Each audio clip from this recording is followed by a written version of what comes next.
cherchiez à montrer aux gens à qui vous avez diffusé, au cadre du FN, à qui vous avez diffusé cette vidéo exactement? Alors, l'intérêt on va dire, en mettant cette vidéo, c'était clairement pour les gens aujourd'hui, quelqu'un qui se convertit à l'islam, c'est rattaché tout de suite, on va dire, l'actualité, surtout la géopolitique, avec le djihadisme.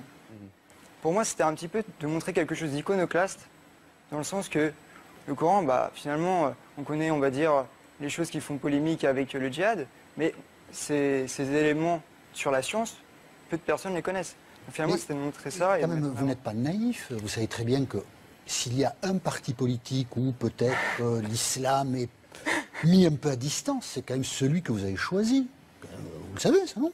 Non, parce que le Front National, aujourd'hui, a vocation à rassembler tous les patriotes. Ah mais bien sûr, absolument, je ne conteste pas ça. Mais enfin, le Front National se déterminerait plutôt par rapport à l'Église chrétienne que par rapport au Coran. Non, non. Quand même. Non? Non, je ne suis pas d'accord là-dessus. Ah bon? Mais non, vous dites même que l'islam et le Front National ont des valeurs communes. Est-ce que vous pouvez nous expliquer ça? Oui. Dans le sens qu'aujourd'hui, le Front National, et par rapport aussi à l'islam, bah, le Front National, il veut remettre la Banque de France en place. Si aujourd'hui on emprunte sur les marchés privés avec des taux d'usure qui sont exorbitants, ce qui a explosé, on va dire, les intérêts de la dette, et cette chose, bah, finalement, dans le Coran, on interdit, on va dire, de prêter avec taux d'usure parce qu'on sait que ça nuit. Donc ça, c'est un premier point en commun. Après, l'autre chose que je trouve, on va dire, similaire, c'est que par la sphère médiatique, aujourd'hui, le Front National, il est diabolisé, il a été diabolisé. À chaque fois qu'ils faisaient quelque chose, on le reprenait, on mettait l'accent dessus pour, on va dire, montrer quelque chose de négatif. Et bah, pour les musulmans, c'est la même chose. Aujourd'hui, on diabolise les musulmans. Vous savez que maintenant, quand on se convertit à l'islam, c'est non, on ne part pas faire le djihad, tout le monde est inquiété. Ouais.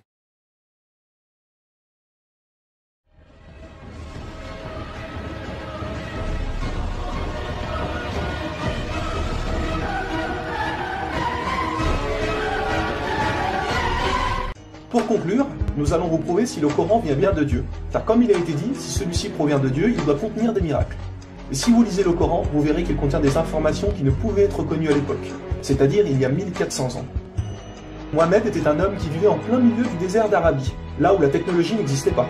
À cette époque, il n'y avait pas d'électricité, aucun appareil électronique, rien de tout ça. Les gens vivent de la terre, se déplacent en chameau. Personne n'avait inventé ou même pu imaginer les choses telles que les sondes, les scanners, les satellites, etc. Et pourtant, dans le Coran, nous pouvons lire « Sous l'eau, il y a des endroits où il y a de l'eau douce et de l'eau salée. Et entre les deux se trouve une barrière invisible qui empêche les deux eaux de se compénétrer. C'est-à-dire que le sel de l'eau salée ne va pas dans l'eau douce. Ces barrières les empêchent.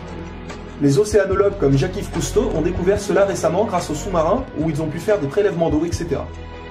Qui, il y a 1400 ans, en plein milieu du désert, pouvait savoir qu'il y a des barrières invisibles dans l'océan? Il est écrit dans le Coran que l'univers est en expansion continuelle, c'est-à-dire que celui-ci ne cesse de grandir. Les étoiles s'éloignent les unes des autres constamment. C'est en 1920, grâce aux appareils très perfectionnés, tels que les télescopes puissants, que nous avons pu savoir que l'univers était en expansion continuelle. Qui, il y a 1400 ans, pouvait connaître cette information? Nous savons aujourd'hui que les montagnes sont comme des piliers et possèdent des racines.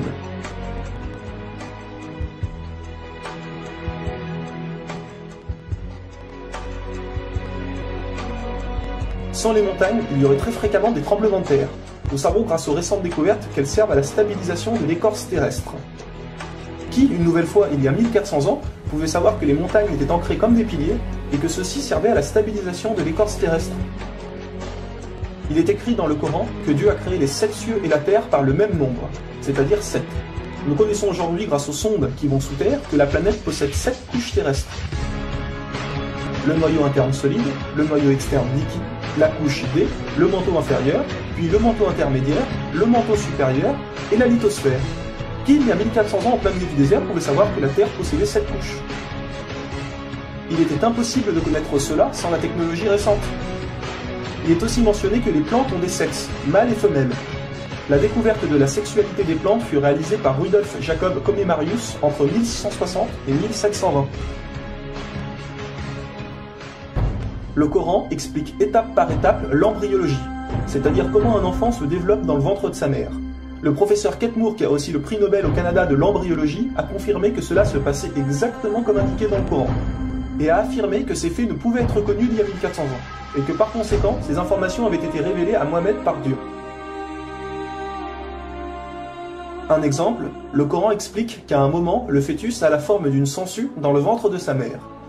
Et si on regarde des images des scanners, nous nous rendons compte que l'embryon a exactement la forme d'une sangsue et qu'il s'accroche à une paroi du corps comme le fait une sangsue. Le mot le plus adapté pour décrire cela est sangsue.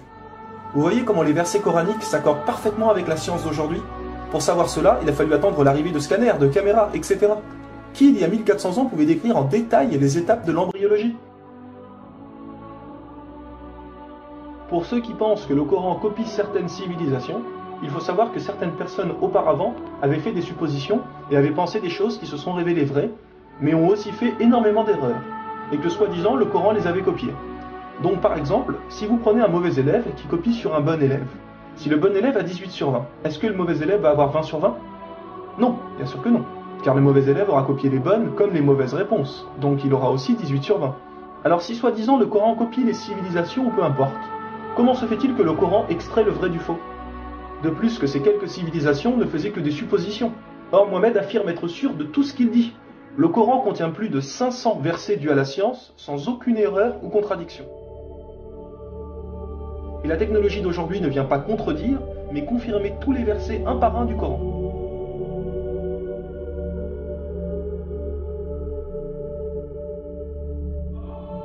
Il est écrit dans le Coran que les fourmis parlent. Nous l'avons confirmé en 2009 grâce aux appareils auditifs puissants. Un homme ne peut entendre ces bruits à l'oreille nue comme ça.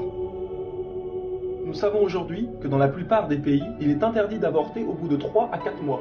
Car après 4 mois, la science explique que le bébé commence à vivre, et que cela donc est considéré comme un crime. En islam, il est dit que Dieu insuffle l'âme dans le corps du bébé au bout de 120 jours, donc 4 mois. Comme par hasard, au même moment que quand la science démontre que c'est à cette période que la vie du fœtus commence. Pour savoir que la vie du bébé commence à 4 mois, il a fallu attendre une nouvelle fois l'arrivée de scanners, IRM, caméras miniatures, etc. Qui, il y a 1400 ans, pouvait savoir que le bébé commençait à vivre au bout de 4 mois? Nous savons qu'au début du monde, il y avait seulement une nébuleuse primaire, compactée en une seule masse et qui a explosé, ce que nous appelons aujourd'hui le Big Bang. Le déroulement du Big Bang est pourtant écrit dans le Coran. Le Big Bang a été découvert au XXe siècle, alors que le Coran a été écrit au 7e siècle. Le Coran affirme que ce sont les abeilles femelles qui ramassent le pollen des fleurs. Pourquoi le Coran ne parle que des femelles et non des mâles? Eh bien la science a découvert récemment qu'effectivement les femelles possédaient des organes que les mâles n'ont pas, et ceux-ci ne peuvent pas collecter le pollen des plantes. Encore et toujours, qui pouvait savoir il y a 1400 ans que les mâles n'ont pas les organes nécessaires pour le prélèvement du pollen? Il y a longtemps, les gens pensaient que la Terre était plate. Ce n'est qu'en 1577 que Francis Drake fait le tour de la planète et prouve que celle-ci est ronde. Le Coran, environ 1000 ans plus tôt, affirme que la Terre est ronde, mais ne s'arrête pas à ça. Pour donner un exemple, il est dit que la Terre ressemble à un œuf, mais pas n'importe quel œuf, celui d'une autruche. Et si vous regardez un œuf d'autruche, vous verrez qu'il n'est pas tout à fait rond, mais qu'il est aplati en haut et en bas. Celui-ci est de forme géosphérique. Et nous savons aujourd'hui que la Terre non plus n'est pas tout à fait ronde, mais qu'elle est aplatie au niveau des pôles, et donc qu'elle est également de forme géosphérique. Qui, il y a 1400 ans, pouvait savoir que la planète Terre était géosphérique? Il a fallu attendre les satellites pour sortir de la Terre pour se rendre compte de cela. Soyons honnêtes, qui, il y a plus d'un millénaire, pouvait faire toutes ces affirmations sans aucune technologie? Rendez-vous compte, à cette époque-là?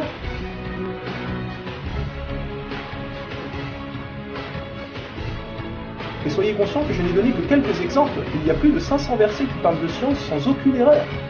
Le Coran parle d'astronomie, de biologie, de physique, de géologie, etc. Ça ne s'arrête pas là. Le Coran ne comprend pas seulement des miracles scientifiques, mais des miracles linguistiques ou numériques. Par exemple, le mot terre apparaît 13 fois dans le Coran, et le mot mer apparaît 32 fois. Additionnez 13 plus 32, cela vous donne 45. Si l'on met cela en pourcentage, 32 fois le mot mer sur 45 donne 71%. Et c'est exactement le pourcentage que la mer recouvre sur la surface de la Terre. La mer recouvre 71% de la surface de la planète. Et 13 sur 45 donne 29%. Et c'est exactement le pourcentage que représente la Terre sur la surface de la planète. Croyez-vous vraiment que cela vient du hasard? Le mot paradis apparaît 77 fois. Et devinez quoi? Le mot enfer apparaît aussi 77 fois. Le mot foi apparaît 25 fois. Le mot mécréance apparaît 25 fois. Le mot dunya, qui signifie le monde d'ici-bas, apparaît 115 fois. Akira, qui signifie le monde de l'au-delà, apparaît 115 fois. Le mot ange, 88 fois. Le mot diable, 88 fois. Les hommes, 23 fois. Les femmes, 23 fois. La vie, 145 fois. La mort, 145 fois. Bonne œuvre, 167 fois. Les péchés, 167 fois. Les 7 cieux apparaissent 7 fois. Et il y a encore plein et plein d'autres exemples.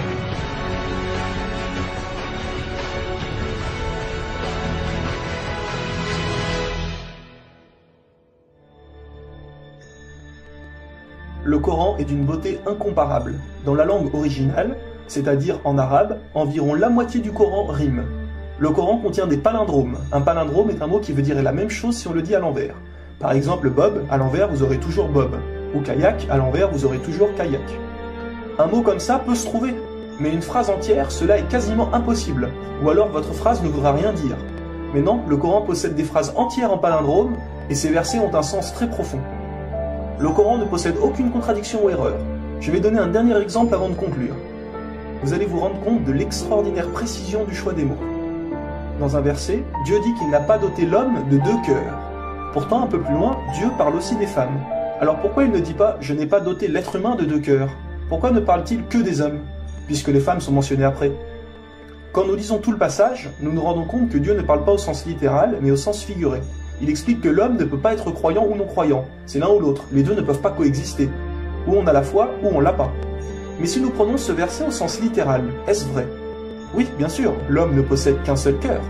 Mais pour les femmes, elles peuvent être enceintes, n'est-ce pas ? Et quand elles sont enceintes, combien de cœurs possèdent-elles ? Vous vous rendez compte de ça ? Si Dieu avait mis l'être humain au lieu du mot homme, un petit malin aurait pu dire « Eh, il y a une contradiction ! Si on prend cette phrase au sens littéral, la femme peut avoir 2 cœurs quand elle est enceinte. » Mais non, même au sens littéral, cette critique est impossible. Que ce soit au sens littéral ou figuré, le Coran est inattaquable. Rendez-vous compte de la précision des mots. Il y a encore plein d'autres choses, mais cela prendrait énormément de temps de tout mentionner. Si cela vous intéresse, il existe de nombreuses conférences réalisées par des savants qui ont été filmées et qu'on peut trouver sur internet, telles que la parole divine de Nouman Ali Khan. Vous avez bien la preuve que le Coran ne peut que venir de Dieu et non d'un être humain. Comment se fait-il que la technologie d'aujourd'hui, la plus développée qui soit, ne puisse créer un seul animal ou plante ? Ce que Dieu a créé, nous sommes incapables de le réaliser. Tout ce que nous construisons ne sont rien en réalité face à la nature. Dieu dit dans le Coran, pour ceux qui recherchent des preuves, regardez autour de vous, regardez la nature, l'être humain, l'eau, le soleil. Il y a là des preuves pour ceux qui réfléchissent.